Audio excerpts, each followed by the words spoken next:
이슈 칼럼 이어가도록 하겠습니다. 샘플러스 박원재 전문위원과 함께합니다. 어서 오세요. 네, 안녕하세요. 예, 국제 유가 얘기부터 여쭤볼게요. 사실 이번 주는 시장 자체를 덮었던 이슈는 딱 두 가지인 것 같아요. 국제 유가 크게 그리고 김정은 국무위원장의 지금 여러 가지 설왕설래하는 부분.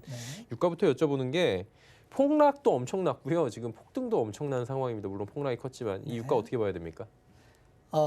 원유 시장에 대해서 사상 처음으로 마이너스 나왔죠. 유가가 나왔죠. 이론적으로 마이너스 유가라는 건 있을 수가 없는 일이겠죠. 원유를 바탕으로 해서 이제 수송용으로 한 70%가 쓰이고요. 석유화학 계통에서 이제 30% 원재료로 쓰이니까 이걸 사용으로 해서 사용 가치가 분명히 있는데 마이너스다. 이거는 이번 상황이 좀 특수한 상황이 펼쳐져서 그렇다 이렇게 이해하시면 되겠고요. 이 이전의 상황을 보게 되면 3월 달에 사우디와 러시아가 감산 협의를 실패했습니다. 그때부터 이제 이 유가 충격이 시작이 되는 건데 사우디가 증산을 선포를 했죠. 증산을 선포함으로써 실질적으로 증산을 해서 그동안에 판매하지 않던 북유럽이나 이쪽에 원유를 수송을 했었고요. 그러다 보니까 이 코로나로 인해서 전 세계는 셧다운이 돼서 수요는 절벽이 돼버렸는데 공급은 계속 늘어난 거죠. 그러다 보니까 이거는 현물이기 때문에 이제 상품으로서의 원유 선물 시장은 금융 상품이기 때문에 이제 거래로 끝나는 시장이지만 원유는 현물 인도를 해야 됩니다. 그렇죠. 말이 만기가 지나고 네, 나면. 만기가 끝나면은 그 거래가 끝난 상품을 인도를 해야 되는데 이번 사태 같은 경우는 이제 전 세계에 그동안 공급 과잉된 원유를 다 채워놓고 나니까 더 이상 저장할 공간이 없었던 거예요. 심지어는 그 바닷속에 띄어드는 유조선이 있는데 그 용선료가 얼마 올랐는지 아십니까? 20%. 그렇지 않습니다. 몇 배 올랐어요. 예. 한 4~5배 이렇게 올라서 원유를 채워놓을 수 있는 공간은 전부 채워놨는데도 불구하고 이제 다 찼다. 그런데 이제 5월 달에 만기가 도래됐으니 만기에 도래된 그 원유를 인도를 받아야 되는데 더 이상 저장 공간이 없는 거죠. 그래서 주된 원유 수요자가 이제 항공사하고 정유사인데 여기서 인도를 거부하는 일이 생긴 거죠. 그러다 보니까 야 이거 그냥 돈 줄 테니까 가져갈 사람 없냐. 그래서 이제 계정상으로 마이너스가 찍혔는데 사실 이건 좀 해프닝으로 봐야 되고요. 예. 이 사건이 이제 어디까지 파장이 될 거냐면 지금도 원유는 선물 시장에서 계속 거래가 되고 있죠. 예. 그래서 기대가 어떻게 반영되느냐 하면 현물 시장에서는 야 수요가 갑자기 살아날 일이 없으니 계속 저유가가 유지가 되고 있는 상태에서 선물 시장은 이거 지나면 이건 너무 싼 유가 아니야? 이러면서 원월물 그러니까 매월 한 달씩 상장이 돼 있는데 6월물은 현재 트럼프 효과로 인해서 좀 올랐는데 올라갔죠. 한 16불 이렇게 거래되고 있는데 7월물, 8월물, 9월물 가면 9월물은 지금 한 27불 이렇게 거래가 되고 있는 상황이 지금도 진행형이다. 이렇게 보면은 앞으로 그 원유 관련 상품에 대해서는 이거는 꼭 그 염두에 두고 투자를 하셔야 된다.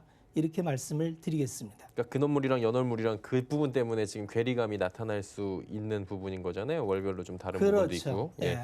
그러다 보니까 이제 이 동학 개미 운동이라고 있었잖아요. 주식 시장에서 원유 시장으로 지금 1조 원 넘게 매수를 했는데 경고음이 계속 나오는 부분이 ETN은 괴리율이 굉장히 높고 이 상품에 대해서 우리가 자세히 알지 못하고 그러니까 주식에 상장이 돼 있으니까 일반 주식을 접근하듯이 오르는구나. 그러면 단기적으로 지금 수익을 내고 빠져야 되겠다. 이런 식으로 접근을 하다가 지금 상장 폐지 얘기도 나오고 이거 거래 중지도 당하고 그러는 거잖아요. 괴리율 때문이라고 하는데 이게 좁혀지지 않는 이유는 어디 있어요? 이게 참 그 일반 투자자분들이 이해하기 굉장히 어려운 구조예요. 상품 구조인데요. 먼저 ETN이라는 상품은 익스체인지 노트입니다. 그래서 증권사에서 자기가 그 증서를 발행해서 투자자한테 파는 거죠. 당연히 만기가 있습니다. 그런데 이제 ETN 상품이 문제가 된 게 신용 상태에서 이제 한 배수를 추정해도 좀 위험한 상품을 두 배수나 세 배수 이렇게 팔다 보니 최근에 이제 유가 폭락은 사상 유례 없는 짧은 시간의 폭락이었고 그러다 보니까 기초 자산이 50% 빠지면 두 배수는 100% 빠진 거죠. 그쵸. 세 배수는 마이너스 150%인데 마이너스 가격은 반영을 할 수가 없죠. 그러다 보니까 ETN 상품은 상당히 그 증권사에서도 관리하기에 애를 먹지만은 이론적으로 추정 자산 자체가 없어졌다 이렇게 보시면 됩니다. 그나마 좀 다행인 것은 ETF 상품인데 이건 이제 그때 F가 펀드 그렇게 해서 증권사에서 자기가 발행한 노트가 아니라 이제 그 집합 상품으로 펀드로 팔았기 때문에 예. 기준 가격으로 이제 이걸 분할을 하게 되거든요. 다만 이 ETF 상품도 기초 자산이 이제 원유 선물이기 때문에 이걸 추정해서 만듭니다. 예. 그런데 최근의 문제는 왜 교류일이 벌어지느냐? 기초 자산인 원유 선물 가격이 사상 유례 없는 급등락을 하면은 이걸 파생해서 만든 상품은 이걸 추정하는 걸 이제 그 해칭이라고 하거든요. 네. 그래서 가격을 맞추기 위해서 매일매일 원유 선물을 사야 되는데 가격 등락폭이 워낙 크게 벌어지니까 실시간으로 가격을 맞출 수가 없는 문제가 생깁니다. 그러다 보니까 기초 자산과 그 펀드 가격 차이를 괴리율이라고 하는데 이 괴리율이 이론적으로 생각하면은 크게 벌어지면 안 되죠. 예. 왜냐하면 유동성 공급자가 실시간으로 이 가격에 맞춰서 호가를 공급해 주기 때문에 이 호가로 막아내는 거죠. 올라가면 매도로 떨어지면 매수로. 매수로. 그래서 이제 호가창이 빵빵하게 들어가면서 투자자들은 이 가격이 맞는 가격이겠구나 하고 안심하고 거래할 수 있는데 이번 사태 같은 경우는 증권사에서 그 기초 자산을 따라갈 수가 없는 거예요. 하루 사이에 뭐 30% 넘게 폭락하고 그러면 우리는 시장의 상한가 제도에 적용을 받기 때문에 예. 최고 빠져야 30%죠. 그렇죠. 근데 30% 넘게 빠진 날이 있었죠. 그거는 맞추지 못하고 그건 그대로 괴리율로 나타나는데 이게 쌓이고 쌓이니까 이제는 기초 자산과 이 펀드 가격이 차이가 너무 벌어지는 거죠. 특히 ETN에서는 이게 뭐 800%까지 벌어졌으니까 이걸 안다면은 이제 사실 투자자가 사면 안 되는데 우리 이제 투자자분들은 이런 상품의 복잡함이나 내용을 정확히 알 수 없으니까 호가창의 가격이 있으니까 원유 가격은 오를 거야. 이러고 이제 매수를 했던 거죠. 그렇죠. 그런데 내용을 보면 100원짜리를 800원에 산 거죠. 그러니까요. 예, 100원짜리를 800원에 사서 이게 이제 어느 순간 반영되는데 하루에 반영을 해버리니까 빵이 드는 이런 문제가 발생돼서 이제 지금 이런 어수선한 경고들이. 문제가 되는데 다시 한번 당부를 드리면 이런 어수선함은 조금 더 이어질 것 같습니다. 그래서 삼성에서는 이번에 이제 차월물 네. 하나만 이제 적용 대상으로 하지 않고 운영물을 원월물로 좀 높였어요. 그래서 7, 8, 9월까지 이제 편입하는 걸로. 예. 그러다 그러다 보니까 어떤 문제가 생기느냐 하면은 비싼 거를 사게 되는 거죠. 지금 아까 말씀드렸지만 6월물은 지금 17불인데 예. 9월물은 27불인데 똑같은 원유입니다. 기대감만 반영돼서 27불이라는 가격이 형성돼 있는 건데 예. 그걸 추적을 해야 되니까 6월물이 5월 달처럼 없어질까 봐 겁나서 저 비싼 9월물 27불을 살 수밖에 없으니 당연히 오늘 유가가 아마 폭등을 했음에도 불구하고 기준가는 반영을 하질 못할 겁니다. 왜냐하면 그 괴리율이 벌어진 거를 확산하느냐고 분산을 해놨는데 그거는 롤오버 비용이라고 하는데 비용이 전가가 돼서 이게 방향을 맞추더라도 원하는 수익을 얻기는 좀 힘든 어렵다. 구조다. 이걸 꼭 염두에 두고 투자하셨으면 하는 생각입니다. 예. 사실 저희도 이게 무슨 내용인지 이해를 하는데 꽤 시간이 걸렸어요. 굉장히 어렵습니다. 근데 제일 쉽게 생각하면은 지금 100원짜리를 800원 주고 사야 되는 건데 2배짜리여도 시장에서 유가가 2배가 올라간다고 치면 4배가 올라가도 아직 반 가격밖에 안 되는 거니까 그렇죠. 아직까지 이게 가려면 너무나도 힘든 구조다. 그렇죠. 유가가 2배씩 오르는 게 쉬운 게 아니다 보니까 그렇죠. 예, 이렇게 이해를 좀 하면 될 것 같고요. 네. 그러다 보니까 지금 유가가 이렇게 내려가게 되면 문제가 미국 쪽의 그 에너지 기업들 아니겠습니까? 쉐일은 한 50불이 돼야지 지금 기업 구조가 맞는다고 하는데 전부 다 줄도선하게 생겼어요. 트럼프 대통령이 이란을 향해서 갑자기 군사 경고를 날리고 이틀 연속 급반등이 나오는데 이게 또 일각에서 쇼다라는 얘기는 당연히 나올 수밖에 없는 상황이잖아요. 어떻게 보십니까, 이건? 결국 트럼프 대통령 스타일대로 또 문제를 해결했다. 이렇게 보시면 될 것 같은데요. 예. 말씀하신 대로 미국의 가장 약한 연결고리는 셰일 기업이죠. 그렇죠. 셰일 기업은 지금 가격이 안 맞기 때문에 매일매일 돌아오는 채권이 부도 처리가 되고 있는 상황입니다. 그래서 연준에서 급히 재정을 동원해서 그걸 정끝까지 인수하는 매입한다. 것 정끝까지 매입하겠다 해서 안심을 시켰는데 이건 릴리프라는 거죠. 일시적인 조치인 거지 근본적인 조치는 못 된다. 근본 조치가 되기 위해서는 유가가 일정 수준 좀 올라가서 시간을 좀 벌어야 되는데 트럼프 대통령이 말하기 전에 유가가 한 10불 밑에서 왔다 갔다 했었어요. 그러면 공식이 중동의 불안을 야기하면 유가는 오릅니다. 그렇죠. 왜 그러냐면 그 중동 산유국들이 통하는 게 페르시아만인데 페르시아만을 통해서 이제 유조선이 지나가야 되는데 여기를 이제 그 이란과 미국 함정이 이제 기동하다가 맞부딪혔다는 얘기 아니에요? 그랬더니 야 이제 보이면은 함포 사격을 하라라는 얘기는 예. 이제 그쪽으로 유조선 지나가지 말라는 얘기거든요. 막아버리라는 얘기죠. 네, 그러면 이쪽으로 들어드는 물동량이 한 2천만 배럴이 드는데 간단하게 이제 수요를 공급을 줄이는 효과가 있었고 그거는 효과를 지금 봤다 이렇게 보는 게 맞을 것 같습니다.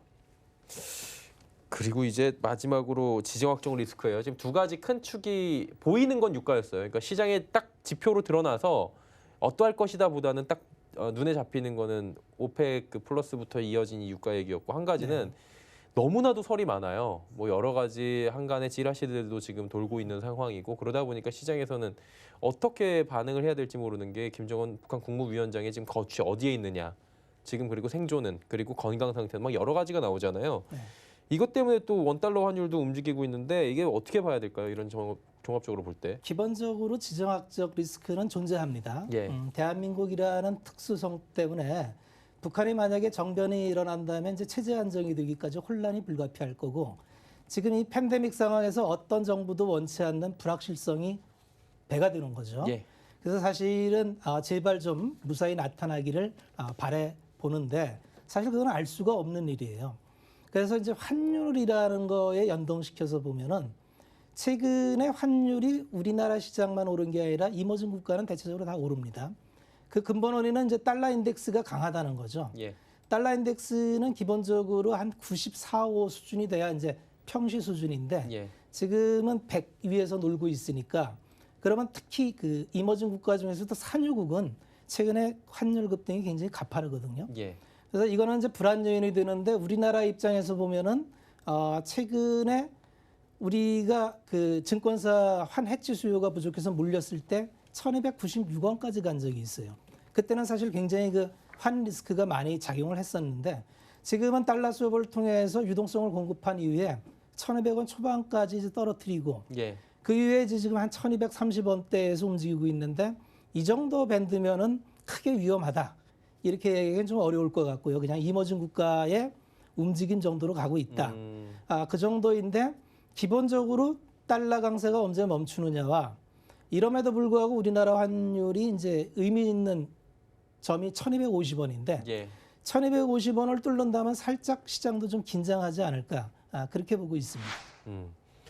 그리고 동학개미운동 아시죠? 알죠. 예. 요즘 신조어고 그걸로 인해서 여러 가지 뭐 칼럼들도 많이 나오고 있고 그러니까 한간에서는 드디어 이제 개인들이 투자에 대해서 방향성을 잘 잡고 간다라는 부분과 한쪽에서는 위험하다.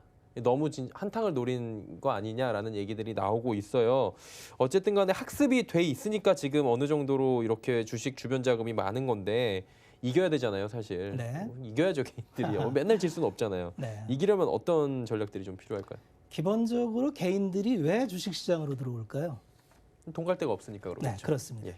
자산은 이 상대 가격으로 이 비교를 합니다. 그래서 상대 가격이라면 자산분을 형성돼 있는 게 주식 상대 가격이 이제 대체 부동산이었죠.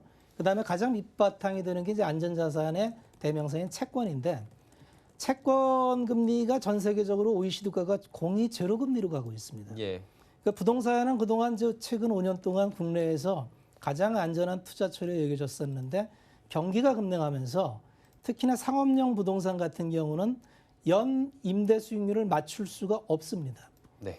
그래서 돈은 그 자체로 현명한 게 주식시장에 들어오는 이 돈은 굉장히 현명한 돈이고 이 돈은 기존하고 틀린 게 주식시장에 머물던 돈이 아니라 이제 새로운 돈이 많이 들어왔다고 봐야 되거든요. 그러면 이 자금의 성격은 기존의 주식시장에 머물던 자금하고 좀 다른 성격이다. 네. 그러면은 이 돈은 저는 이길 수 있다고 봅니다. 단 잘 접근하셔야 돼요. 주식시장은 이제 채권이나 이렇게 안전자산하고 틀린 게 안전자산은 대여 시장이기 때문에 약정을 하죠. 그래서 1년 후에 내가 3%를 줘. 그럼 이제 돈을 빌려주고 1년 후에 나는 3%의 약정이자를 받음으로써 종결인데 주식시장은 1년 있다가 얼마를 줄게라는 보장이 없죠. 그래서 투자자가 선택을 하셔야 되는데 주식은 스펙트럼이 굉장히 넓습니다. 여기는 뭐 성장주라는 흐름으로 해서 굉장히 높은 기대 수익률을 갖는 주식도 있고 다만 이런 주식은 변동이 크기 때문에 위험이 크다고 봐야겠죠. 근데 변동을 싫어하시는 분들은 실적이 꾸준히 나오면서 배당을 좀 주는 기업을 찾는다. 부동산에서 오신 분들은 그런 쪽으로 포커싱을 보신다면 분명히 이길 거라고 생각이 듭니다. 그래서 들어온 돈은 현명하고 좋았고 맞았다 방향이. 그런데 방향을 잘 잡으셔야 된다. 그래서 그러한 방향 잡는 거는 이렇게 서울경제TV를 통해서 저희 전문위원들이 때때로 팁을 드릴 거니까 서울경제방송을 계속 지켜보시면은 목적에 따라 다 틀리거든요.